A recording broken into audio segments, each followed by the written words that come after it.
38 জনের মধ্যে 18 জন মারা গেছে আর বাকি লোক বেঁচে আছে। আমরা কোনো কুলকিনারা পাইনি।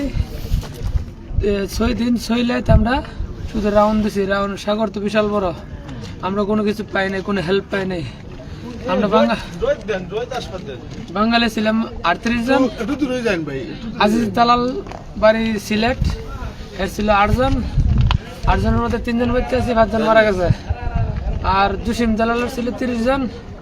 30 জনের মধ্যে কয়জন বেঁচে আছে সঠিক জানি না, মানে আমরা মোট বাংলা 21 জন বেঁচে আছি।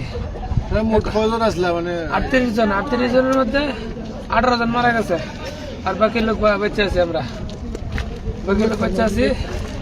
আর সুদানি ছিল 5 জন বেঁচে আছে। সুদানি ড্রাইভার আমরা রিকোয়েস্ট করছিলাম, একটা গ্যাসের পাম্প থেকে গেছিল সাগরে, বলছিলাম যে আমরা মরার চাইতে এখানে একটা আশ্রয় নেই, আমরা হেল্প করেন। হ্যাঁ কয়ের নিলে নাকি হ্যাঁ গুলি করে মেরে নেব, এই জন্য হ্যাঁ বিরে নেই। আরো বিভিন্ন অনেক শিপ পাইছি, শিপের পিছিয়ে আমরা দৌড়ছি, কেউ হেল্প করে নেই। আমরা 26 তারিখ রাত্রে রেস্কিউ টিমে আমাদেরকে উদ্ধার করছে। আর 10 মিনিট পরে আমরা যদি উদ্ধার হইতাম, ঝড় তুফান বৃষ্টি চালাইছিল, 10 মিনিট লেট হলে আমরা সবাই মারা গেলাম বলে।